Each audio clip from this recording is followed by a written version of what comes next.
Hello, glad to see you on the channel. Subscribe, give a like, and don't forget to leave a comment. Enjoy watching. He didn't even look uncomfortable.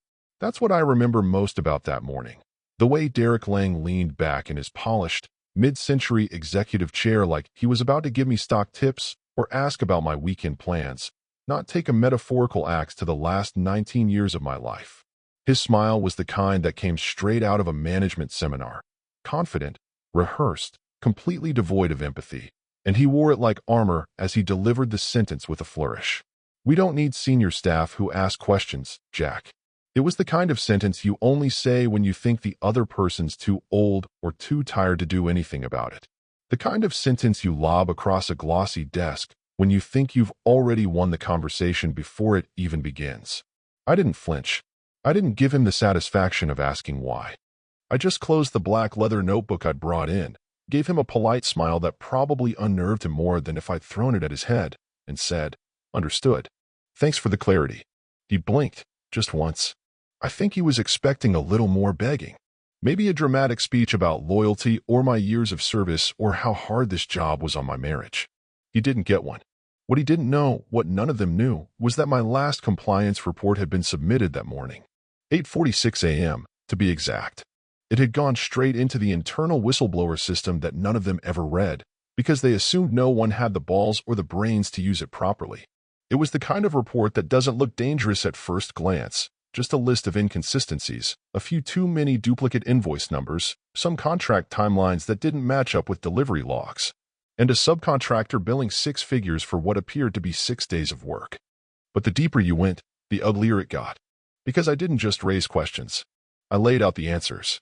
And those answers pointed straight to Derek and the fast-track vendor onboarding process he'd implemented within weeks of taking the VP role. The office around us was silent in that glass and steel. Look how innovative we are way, the kind of sterile quiet that tries too hard to look expensive. I could see my own reflection in the massive window behind him, backlit by the downtown skyline, and for a split second, I didn't recognize the man standing there in the suit he used to wear with pride. I looked tired, I'll admit that much. Burned out in the way only someone who once cared too much can be. But under the tired face was something else. Not defeat. Something closer to freedom. As I stood, Derek reached for a folder, the kind HR types love to hand out when they're about to gut your career with smiles and severance. I didn't take it. I didn't need the package or the NDA buried inside that folder like a poison pill wrapped in polite legalese. "I'll let legal follow up," I said, already halfway to the door. "If there's anything worth signing." I didn't slam the door. I didn't throw a chair. I walked out like a man who just realized the prison gate had been open the whole time. You want to know something funny? On the way out, I passed Denise from procurement, a woman who used to joke with me about how many forms it took to buy a box of staples in this place. She looked at me, did a double take, then gave me that small, tight smile people give when they know something bad happened but don't want to get involved. That's the culture they built. Smile and nod. Stay quiet. Let the good ones bleed out as long as the check's clear and your inbox stays clean. Now let me ask you something. What would you do if your boss looked you in the eye, stripped you of your job, your reputation, your seat at the table, all because you dared to say, "Hey, this doesn't look right"? Be honest. Have you ever dreamed about getting revenge on a manager like that? Not the movie kind with explosions and screaming, but the quiet, real-life kind that turns their own arrogance into a loaded weapon pointed right back at them? Because I didn't need revenge. I just needed patience. When I got home that night, I poured a drink, nothing fancy, just the same bourbon I'd been nursing since last Christmas, and I opened my email. There it was, the auto-confirmation from the internal compliance system, time-stamped and sealed, with the full attachment still waiting in their queue. I didn't send it to the media. I didn't call a lawyer. I didn't have to, because the truth was already in their system, buried under the weight of their own apathy. And it was only a matter of time before someone, somewhere, opened it and realized what they'd missed. Derek Lang didn't fire me because I was wrong. He fired me because I was right, and because I was old enough and stubborn enough to put it in writing. What he never saw, not then, not in that smug little meeting, was that my last report wasn't just a list of complaints. It was a blueprint, a thread to pull, a fuse already lit. He thought the conversation ended in that corner office. He had no idea it was just the beginning. It's strange how fast rock can spread in a place, how something that once felt alive, raw, messy, full of possibility, can turn into a husk without you realizing it's already too late. I wasn't some wide-eyed kid when I joined Allenton Systems back in 2004. I was already mid-30s, already grizzled from a few government contracts, already familiar with bureaucratic sludge and the slow bleed of meaning that comes from doing secure work in a cubicle farm. But Allenton was different back then, or at least it felt different, and sometimes that's enough to keep a man going.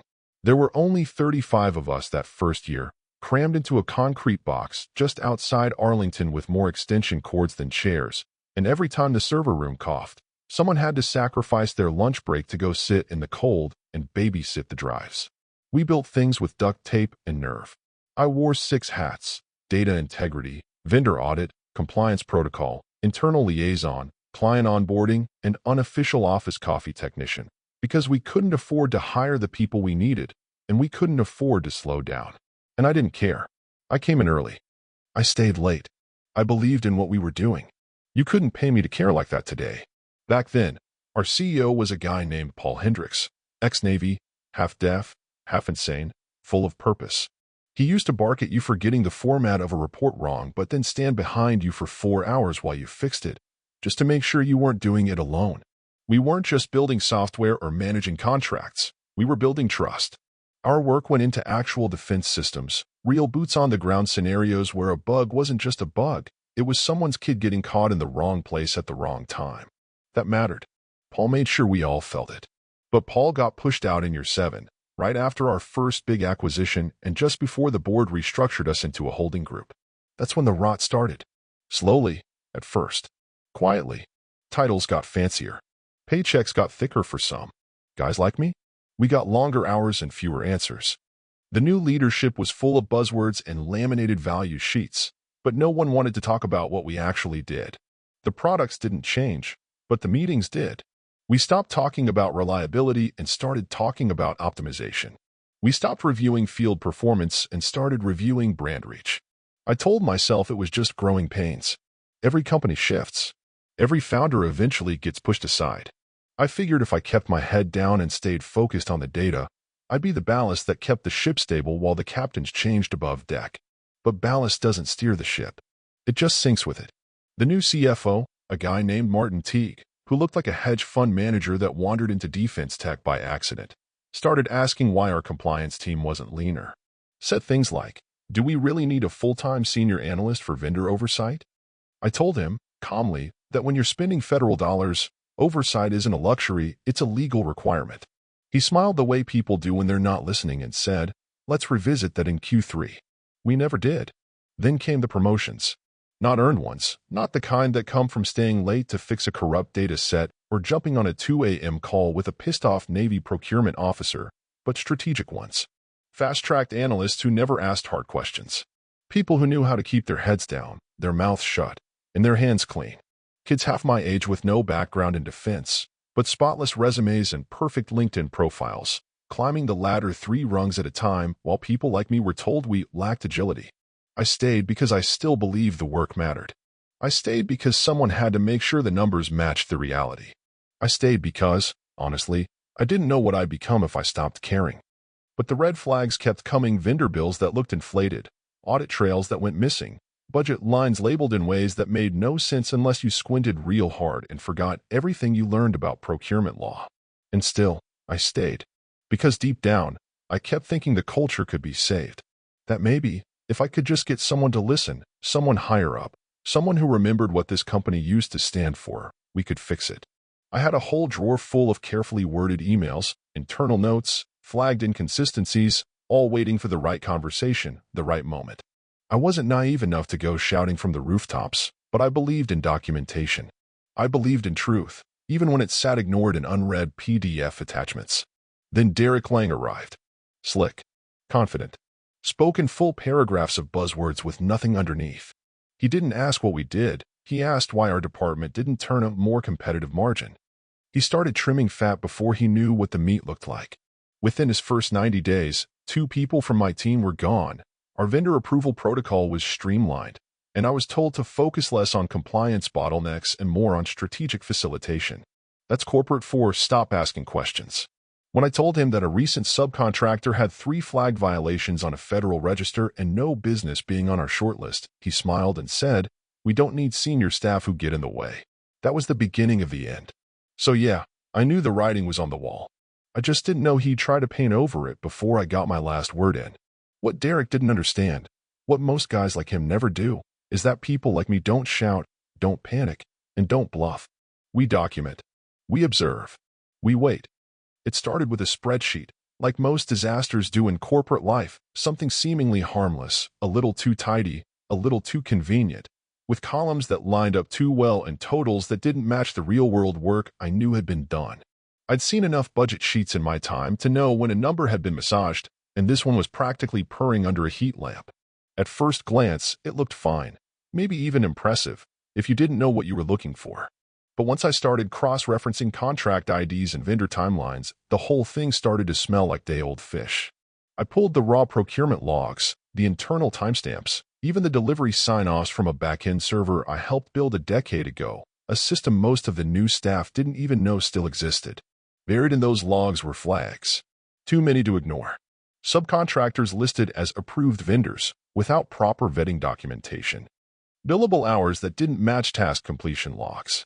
One vendor, a firm called Calderon Systems, was billing us monthly at a rate nearly double what we paid our in-house engineers, and yet there was no internal record of what deliverables they'd actually submitted.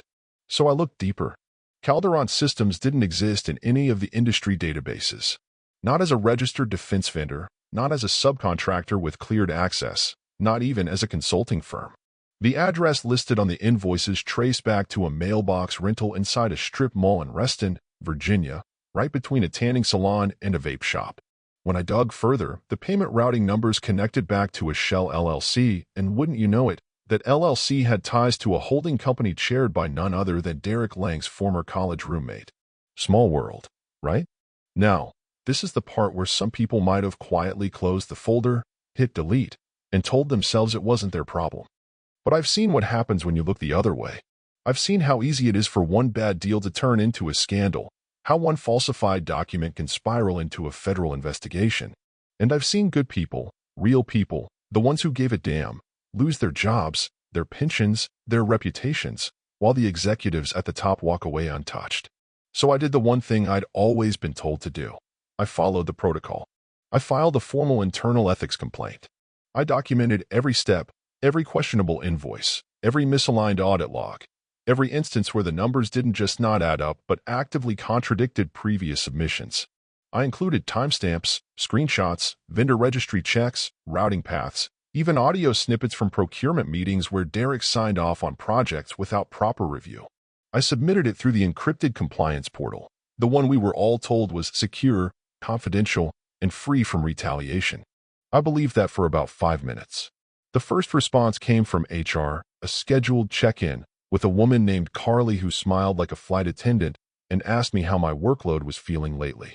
I told her I was fine, that I just wanted to make sure the issues I'd raised were being reviewed.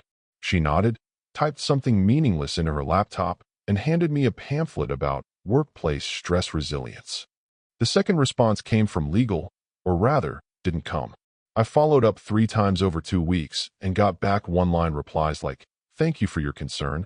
We are reviewing internally," which is corporate for, "We are placing this in a folder labeled Do Not Open Until Lawsuit." I knew that folder well.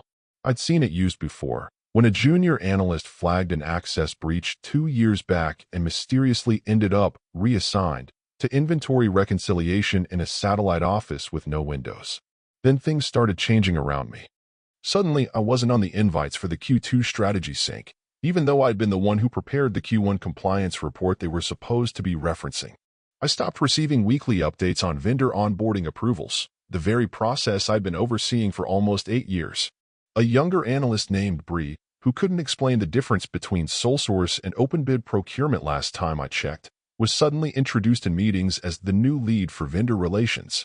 My calendar started emptying itself. Slowly, quietly, like a building draining out before demolition. I wasn't just being overlooked. I was being erased. When I finally confronted Derek calmly, privately, in a one-on-one where I laid out, again, the inconsistencies I'd found, he looked me dead in the eye and said, "Jack, I know you've been around a long time, But this company's evolving.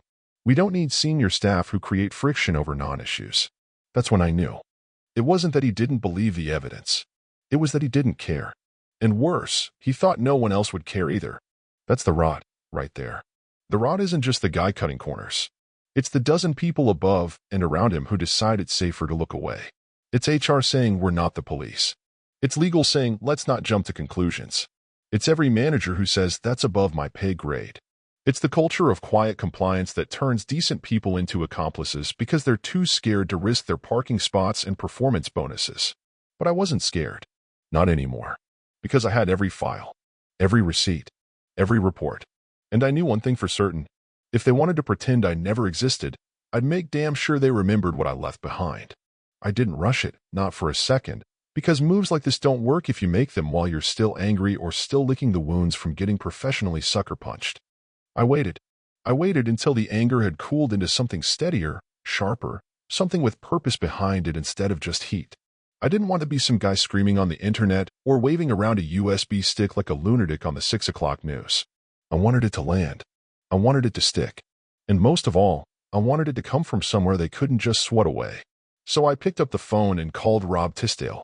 Now, Rob wasn't just any old contact. He wasn't a reporter or some mid-level clerk looking for a ladder to climb. He was an oversight lifer. A guy I'd met 15 years earlier during an independent audit of a drone logistics contract that nearly fell apart because someone in procurement got greedy. Rob was smart, quiet, and allergic to nonsense. We'd stayed in touch over the years, not closely, but enough for him to send a Christmas card and once tell me over a beer, if you ever see something that smells like a cover-up, Jack, call me directly, no red tape. So I did. I called from a prepaid cell I'd picked up 2 towns over, not because I thought I was doing something illegal, but because I didn't want anything traceable back to my home internet or my real phone. That's the kind of thing you learn to do when you've watched people get burned by metadata and search histories they didn't know were being saved. Rob answered on the second ring, and I kept it simple. No small talk. No lead-in. Just said, Rob, it's Jack Callahan. Look at page 73 of the Q2 compliance report from Allenton Systems. Focus on vendor ID C1172 and the surrounding payment schedules. That's all I'm saying for now. He paused for half a second. Then, just one word, understood. We hung up. I didn't hear anything for almost 2 weeks. Nothing. Not a word. Not a signal. I kept checking the news and internal chatterboards, watching for any ripple, any sign that something had cracked. I went on with my day like any newly unemployed man in his 50s trying not to punch a wall, took long walks, read too many articles about early retirement I couldn't afford, and tried not to fantasize about Derek Lang tripping over his own ego and falling face first into a congressional hearing. Then, on a rainy Wednesday morning, it happened. It started with a whisper on the back-end channels, nothing official, just a panic thread in a Slack group I still had ghost access to, thanks to an old bot account nobody remembered existed. Someone posted, "Guys, anyone know why 2 guys from DoD OIG just showed up unannounced? They're in the boardroom with Martin and legal right now." My heart didn't race. It thudded. Solid. Heavy. Not out of fear, but from the cold satisfaction that comes when you know a door is finally opening on the truth you've been screaming into a vacuum for months. It's not vengeance, not exactly. It's relief with teeth. By the afternoon, there were more murmurs, security escorting people out of side offices, the compliance team being told to gather any documentation related to vendor assessments from Q2 and Q3, and a sudden cancellation of the executive leadership town hall that was supposed to be live-streamed company-wide. Publicly, they called it a routine audit. Internally, it was DEFCON 2.5. I didn't reach out to anyone. I didn't gloat. I didn't post online or leak documents to the press like some bored whistleblower looking for clout. I'd done my part. The report was real. The math was there. The names, the shell companies, the backdated invoices, all of it had been included, cross-referenced, and formatted exactly the way Rob's department preferred it. I knew because I'd spent 2 nights rebuilding the entire file just to make sure no one could brush it off as a disgruntled employee venting steam. By the end of the week, 3 things happened in quick succession. First, an internal memo went out, sanitized, corporate, full of phrases like third-party review, commitment to transparency, and strategic cooperation with federal partners. Translation, they were scrambling, and they knew the feds weren't just poking around for fun. Second, I got an email from Carly in HR, the same woman who once gave me a brochure on workplace stress resilience when I'd first raised concerns. She wrote, "Hi Jack. I hope this message finds you well. We would appreciate an opportunity to clarify a few points from your recent compliance documentation submission. Please let us know your availability for a brief call." I didn't reply. And third, Derek Lang canceled a scheduled appearance at a private contractor summit in D.C., where he was supposed to speak on innovative leadership in defense tech. No explanation. No reschedule. Just vanished from the program. I imagine he had bigger things to deal with, like explaining why a vendor connected to him was routing federal money through a fake address in a strip mall and why none of the usual internal checks had stopped it. You see, that's the part people never understand about guys like Derek. They build castles out of paper, assuming no one will ever walk around back and check the foundation. They think being loud and confident is the same thing as being smart. But systems remember. Numbers remember. And when you treat your analysts like furniture, you forget that some of us have been tracking every bolt in the building since the first nail went in. I didn't need a parade. I didn't need applause. I just needed the wheels to start turning, the kind of slow, grinding accountability that doesn't make headlines right away, but turns lives upside down when it finally arrives. So I sat there, in my quiet little house with its cracked porch light and the same microwave from 2 decades ago, drinking lukewarm coffee and watching the beginning of the end unfold, not with fire, not with fury, but with a polite knock from 2 government auditors and a question no one at the top wanted to answer. It wasn't nuclear. It was surgical. And it was working. The whiskey tasted like dust and slow vindication, the kind of sharp, bitter bite that settles in your chest and reminds you you're still standing, even if the ground behind you is scorched. I sat in my creaky old recliner, the one that had molded to my shape over the last 10 years like a second spine, and I watched the news roll across the screen like nothing had changed. There was no headline with my name in it. No expose. No late-breaking scandal. Just a quiet mention on a government feed. Department of Defense audits multiple contractors following internal review of Q2 procurement activity. That's all it said. But I knew. I knew what those 6 words meant. They meant that someone, somewhere, had finally looked. Maybe it was Rob. Maybe it was one of those anonymous watchdogs that get ignored until it's too late. Maybe it was just a junior compliance officer who stumbled into something big and had the spine to raise their hand instead of ducking under the desk. But someone followed the trail, someone pulled the thread, and the whole damn thing had started to unravel. You don't always get a front row seat to the fallout when you take a swing at a company like Allenton Systems. Sometimes you just hear it through the walls. Sometimes it trickles down in whispers and tension and sudden silences from people who used to email you twice a day with urgent tasks that somehow never made it into the annual report.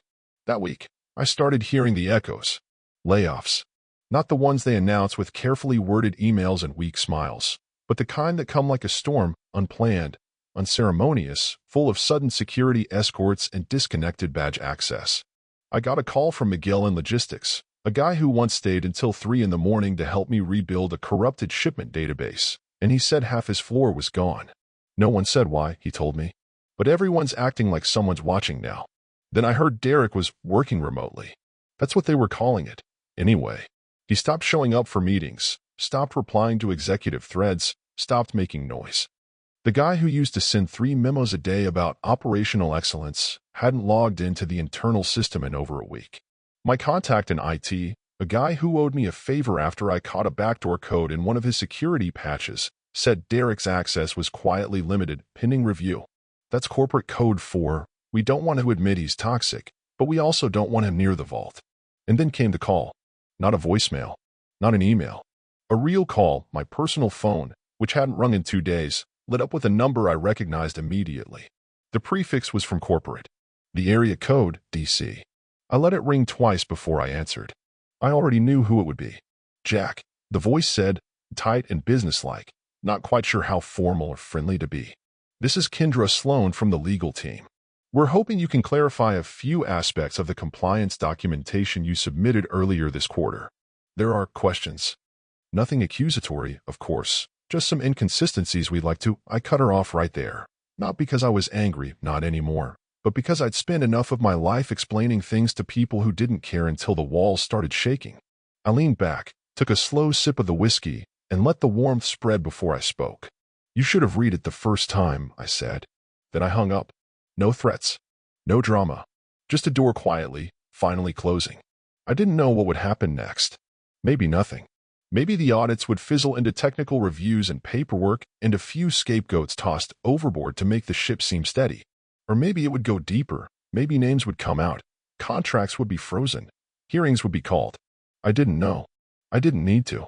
Because for the first time in months, hell, maybe years, I wasn't carrying it anymore. That weight, the constant low hum of unease, the sense that something was deeply wrong but no one wanted to look at it, that was gone. I had passed the baton to people who had the authority to actually do something about it. And if they didn't, that was on them. I walked out with my reputation intact and my conscience clean. No golden parachute, no framed plaque, no farewell lunch with lukewarm pizza and paper napkins. Just the quiet satisfaction of knowing I hadn't gone down with the ship. I'd simply stepped off before the hull split open. The system never forgets the fingerprints of the people who built it. They can replace you, erase your name from the org chart, delete your badge ID, and overwrite your old folders with flashier dashboards and prettier fonts, but they can't rewrite the truth. And they can't stop it from echoing. Sometimes justice doesn't come with a gavel. Sometimes it's just a silence you can live with, a world where your phone doesn't buzz with fake emergencies, your inbox isn't flooded with lies wrapped in polite language, and the voice in your own head finally says, you did what needed doing. I don't know if this is the end. Maybe they'll call back. Maybe a subpoena will show up on my porch one day with my name on it. Or maybe I'll go fishing next week and never think about Allenton Systems again. Maybe I'll disappear into the quiet and let them deal with the noise they created. But for now, I'll sit here a little longer. Let the whiskey burn. Let the echoes fade. And I'll wait.